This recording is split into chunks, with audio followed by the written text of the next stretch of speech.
Hey folks, well, welcome to another What If walk around.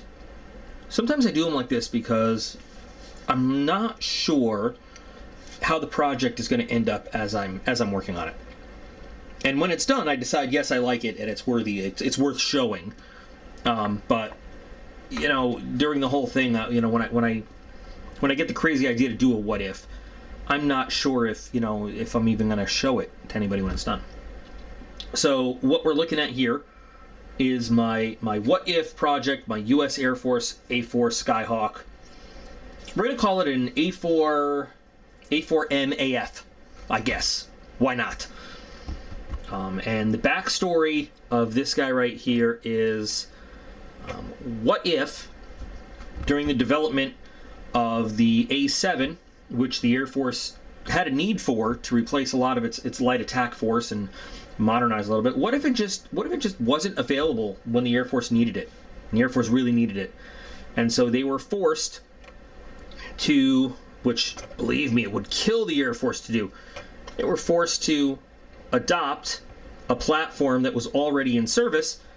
And so they took an A-4 and modernized it out a little bit to Air Force standards and put that in service until they could get the A-7 online. Or maybe they didn't even need the A-7 once they had the A-4 going. But they probably would have used the A-7. So the real reason that I ended up going with this guy right here is because in cleaning out a storage unit that I had a bunch of stuff in storage, you know, I had I still have a whole ton of kits. And I decided I wanted to work with some of the kits that I had there before, you know, we all say we're going to clean out the stash and build stuff before we buy new ones.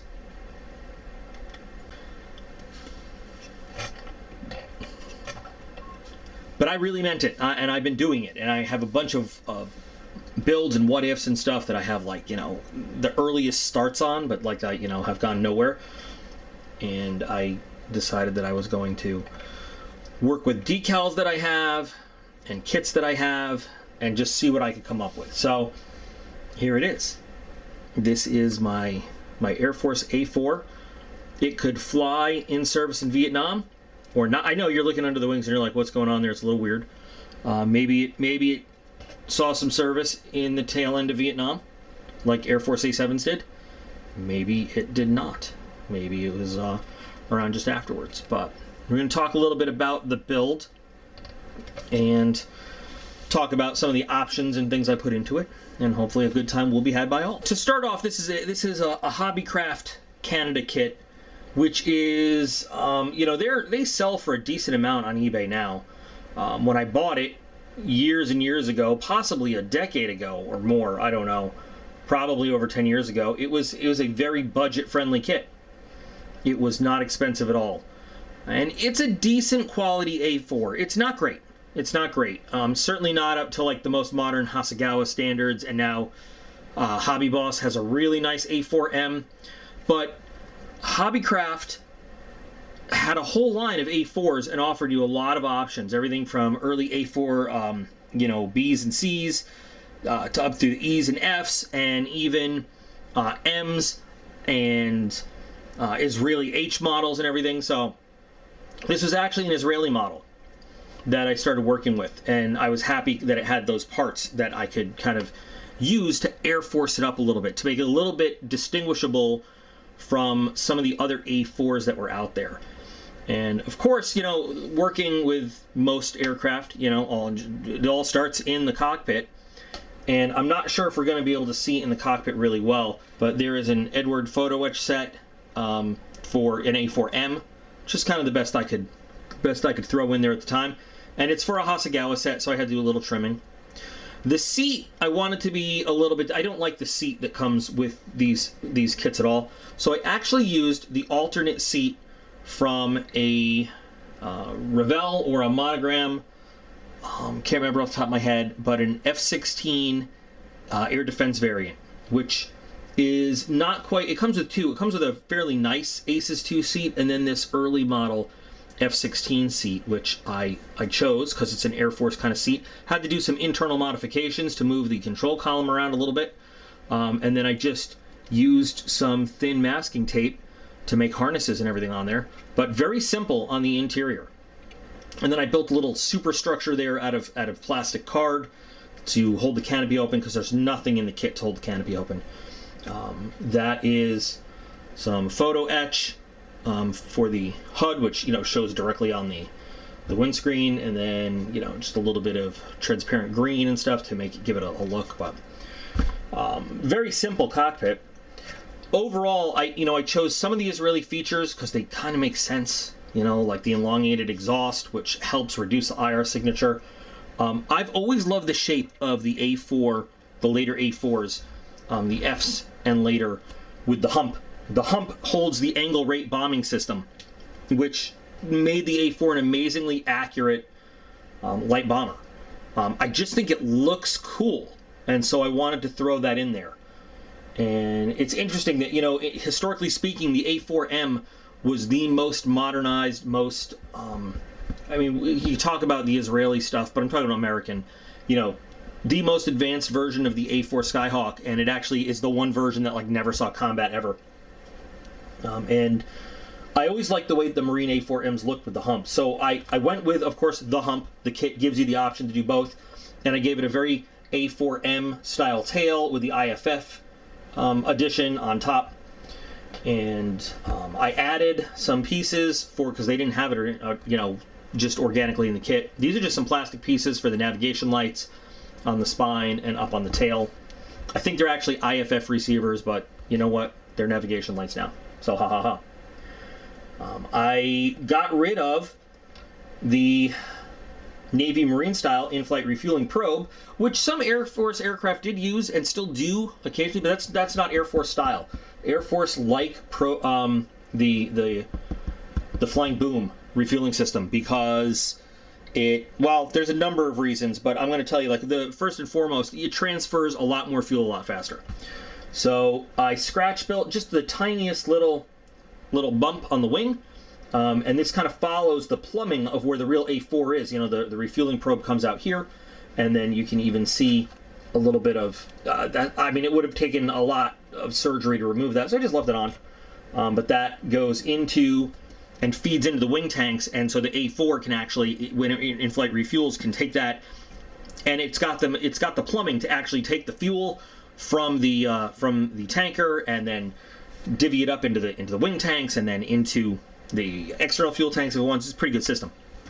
So I mounted the refueling receptacle similarly to where that plumbing might actually be. I always like to build my what ifs with a little bit of plausible reality. Maybe, just maybe, this could actually work out. Maybe it could be a little bit true. And then this is a 172 scale F-16 refueling marking, and of course, boom operators being boom operators. And if you've ever gotten a chance to fly around, you know that they do a great job, but they sure do bang up the areas around sometimes. So that's why I got some heavy weathering there. But just simple little refueling receptacle there. And it worked out, and it makes it, again, quick conversion from Navy, Marine Corps to Air Force. Really easy to do. I fitted the antennas kind of where they'd be.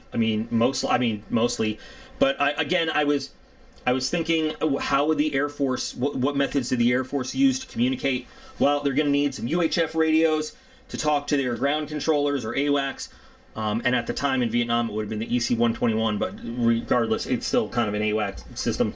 They're going to need a VHF antenna to talk interflight amongst each other.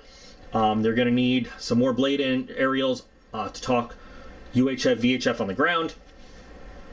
Things like that. And the A4 was not festooned with radios like some of the modern platforms are. So one of each. So it worked out pretty nicely.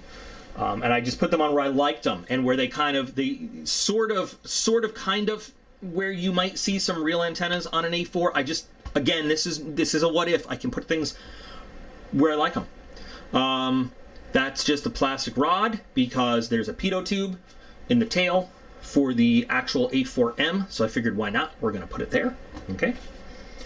Of course, being Air Force, in that time frame, it's going to fly with the Southeast Asian camouflage scheme.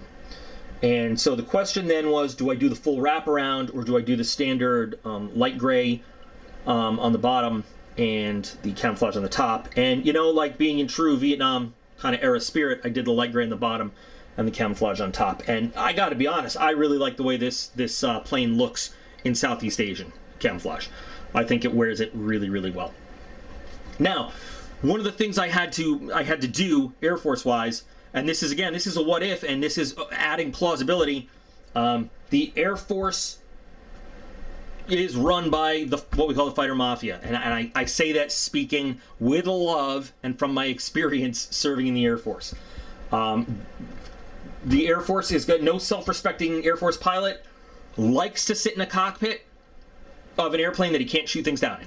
So of course, to cater to the Air Force methodology, we added some real light air-to-air only rails outboard on the wingtips, which theoretically, if you look into it, the wing loading of the A-4 and where the spars are and everything, it could support this. It could support this. Of course, you're looking at some variations in range and the air-to-ground load, but the A-7 could haul a pair of Sidewinders on a mission, and so why wouldn't the fighter pilots, they're attack pilots, but remember, they're fighter pilots at heart, why wouldn't they also want to defend themselves and have the possibility? Why wouldn't they want the opportunity to dump their ground mission and go after a MiG kill, if possible? So in addition to everything else, we've got a pair of Hasegawa accessory set. I think I took it from the old accessory, the old weapons kit C. A pair of AIM 9E Echo model, which were Air Force kind of standard Vietnam era Sidewinders that will kind of round out, give the pilots the option to shoot at stuff in the air if they want.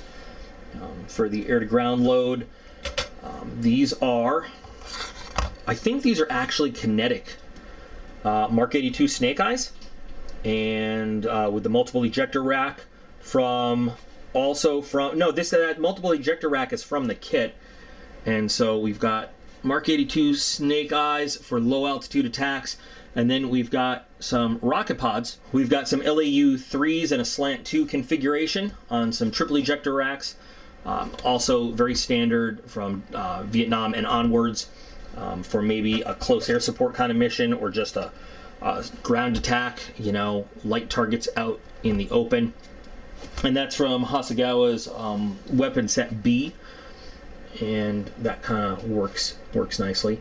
These underwing tanks, these external fuel tanks, they are from the kit, and they're pretty nicely detailed up. Could be better, but again, we know what we got when we got the kit. I purposely did not spend a whole lot of time doing a whole lot of work in the wheel wells, because once this thing is sitting there, you're just not going to see it.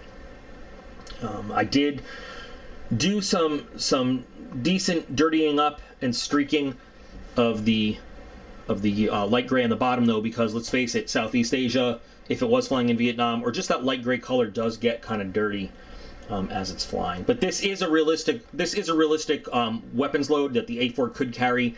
Of course, the Sidewinders on the that we added on, those whole pylons don't actually exist, and the Sidewinders themselves. An A-4 could theoretically carry a Sidewinder, but usually would not, because that takes away from its air-to-ground load. But again, if you do the math, this all is within weight limits. The plane could carry it, and I made sure that it would not interfere with the ability for the ailerons or anything like that to move. There's a good amount of weight in this nose to make sure that it sits nice and firm, especially since I put the Israeli-style extended exhaust over there on the tail, just a little bit, and you can see some very light weathering, like we often do see on the older plastic radomes, where you see the primer kind of coming through. I don't know if you can see here in the glare. The markings were my favorite part of this whole thing, though. So for stenciling, I want to make sure I got accurate stencils. So I used an AOA Decals stencil set. Now, these have A4, E, and F. That's why I use the E and F stencil set. Because, again, we're not doing anything super realistic here. So I just used Air Force style things, like I left off the big Danger jet exhaust things. You see those on carrier decks a lot more. You don't. The Air Force could put them on, but don't. They just don't use them. like the Navy does. And I understand why the Navy does, because you got a lot of people moving around on a much smaller piece of runway, you know, on a carrier deck. So it's nice to highlight that kind of stuff. The markings from the jet come from Furball Aero, from the Maneater Sloughs set. They just have a number of really good-looking A7s. So again, I always, like I said, a little bit of realism, a little bit of plausible sort of what-ifness. If this was going to fly in an alternate, it was there to kind of stand in for the A7. I wanted to put realistic markings from an A7 squadron. Now, looking back on it, I might have picked a 172 scale set of decals, just because the A7 is a bit bigger than the A4, right? And so the markings on the tail are actually very, very large. Even though it's the right scale, I think 172 scale markings would have fit the vertical space a little bit better. But it is what it is. I already made that choice. And once I made that choice, I was committed to it. There were some great options in this decal kit right here. I mean, I could have gone with some actual Flying Tigers markings. We could have gone with some, training units out of Davis Monthan with some really cool, shark mouth stuff. But I wanted to go with the 354th Tactical Fighter Wing, because those were guys that actually employed the A7 in Vietnam. The A7 fought in Vietnam very briefly when it, the A7D, I should say specifically the Air Force's A7, when it was online. And that's what I wanted to, that's what I wanted to represent. So that's what these markings are. Now, the one thing where I had to go away from the markings was it had to have a shark mouth. It had to, because those guys had a shark mouth. So I found, now this really is more reminiscent of an F-11F, but I had to find a mouth that was just going to fit the airframe really well. I think it does fit the airframe really well. It's got kind of a cool look from the front, and it just so happens is the right size. And I just happened to have that in my spares. So I swapped out the mouth with that. All the bomb decals, though, for the Mark 82s, they came straight from this decal set. Really, really nice. The decals on the Sidewinders and on the LAU-3s, they came from the weapon sets that they came with, so that worked out. Not a lot of stenciling. There's a lot more stenciling in terms of no step, no push, step here and stuff on the A7 than there is on the A4. But you know what? That's okay. It didn't need to be that busy. I think we're just letting the weirdness of seeing a Southeast Asian schemed U.S. Air Force A4 speak for itself, and that mouth really draws the eye. Since I was going for a plane since I was going for a plane from a unit that had actually seen operations, there's some moderate weathering, nothing crazy, but just some dirty streaks across the plane. I know that people will be able to find pictures of very heavily weathered aircraft and very dirty aircraft and stuff like that. But my experience in the military is that crew chiefs are very proud of their aircraft, and that maintenance guys don't like to see dirty airplanes, because dirty airplanes tend to become broken airplanes. And clean airplanes are easier to spot problems on and find leaks and stuff and fix. So I wanted to do a moderate amount, like a little bit amount of weathering, so you could see it, but I didn't want it to be an over-weathered, filthy, kind of gross thing. So I just went with some mild weathering, some dirty streaking. So like I said, we went with the mild weathering, some dirty streaking across the wings and around some moving surfaces. We went with a little bit of paint chipping, not a whole lot. Some more excessively than others, but just some basic, this has been in Southeast Asia for just a little bit operating. Hasn't made it back to the paint booth yet. Nothing crazy though.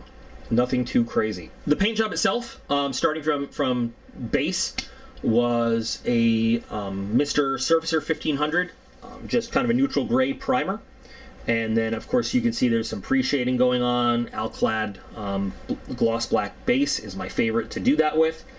And then these are all Tester Model Master Acryl. I'm going to use them until I run out. I know they are no longer in production, but I still have several different ones in these little bottles. When I do Southeast Asian or I do European one, I like to mix the light green, the medium green. Sorry, I like to mix the medium green, the 34102, with a little bit of white, because if you look on real paint schemes, there is a very significant contrast between the dark green and the light green, and I find that when you put them on directly from the bottle, and you can see this on the cap here. Here's dark green, here's light green, and if you look at the sample colors, like there's really not a big difference. There's not a big contrast there. And if you look on the real aircraft, there is a very big contrast between the medium green and the dark green. So this is medium green with about 25%. Also of Model Master Acryl White, because you should always kind of keep your paints together. You shouldn't mix them up too much, in my experience anyway. Freehand camouflage job. Again, using the A7 as kind of a base, as just sort of a model, as a let's do it as we go. But just freehand camouflage with the airbrush, and masked along the bottom to get a nice clean demarcation line. Once again, using the decal set as a reference, but not going too crazy. And the one that I was doing here, I don't see it specifically, but it had a very relatively clean demarcation line. Looking up some references too, very soft edge camo between the colors, but the gray and the color line was very, very hard edge. These main landing gear wheels are actually from an older, from a Revell 148 Skyhawk kit, for no other reason than I lost the wheels from this kit. This was in progress for months upon months of me working on it. So I lost some stuff, unfortunately. The weathering itself was all ammo of MIG washes on the surface of different kinds. I think brown green was the main one, and then blue black also was used around, but mainly the brown green. Again, thinking of that Southeast Asian kind of operating environment. And I guess that's really kind of the story behind this one. I've always liked the shape. My loyalty is always to Air Force aircraft, but I've always liked the shape of the A-4. It is it's such a nifty looking little plane. They call it Heinemann's hot rod because he designed a plane that was just so nimble, and for its job and its size and its one little tiny engine, fast, could haul a good amount of stuff, into combat, and was pretty reliable and served for a nice long time. I've always admired the A-4 and pilots who fly it. I think most people in a younger generation are more familiar with the A-4, of course, from Top Gun, and the A-4 as an aggressor. But the A-4 is actually still flown in some places. Just a handful now, but in terms of major conflict, the Kuwaiti Air Force, the Free Kuwaiti Air Force, was still flying their A-4Ks into combat against Iraq and over Kuwait City in Operation Desert Storm. Now, I know that was still like 20-something years ago, but I'm just saying, when we think about major conflicts, Vietnam seems so very far away, but they were still being used all the way up the Falklands, Desert Storm, and some air arms still have not retired the Skyhawk. They're still modernizing them, and there are professional Red Air, professional aggressor companies. So I just wanted to show this guy on camera, and of course I'll have the nice pictures, in my little photo area when it's all done. I liked it. It was a fun project to do, and me, of course, being the what ifs. I don't know if you can tell. These things, the slats are uneven on purpose, and I wanted it to look like action, kind of like, they're not perfectly staged together, and I think it just ends up looking like I couldn't glue them right now. But anyway, I really like the way that looks from the front. So I'd love to know what you think about this what if project in particular. Just another thing that, like, with some, listen, could it have come out better? Of course it could have, if I had chosen to put in more effort and started with a better kit. But this is a fairly simple, easy kit, and you can still get some pretty good results with some cheaper kits if you just, like I said, put in the time, put in the thought, and you know, you're willing to throw an accessory or two on there. So I'd love to know what you guys think of it, and you know, what criticisms you have, what I could have done better, what you think, considering my backstory that I made up for it. What do you think might have been some other nice touches to put on there or something like that? I look forward to hearing from y'all. And remember to keep building them and build them well. And I'll be back again with another project real soon.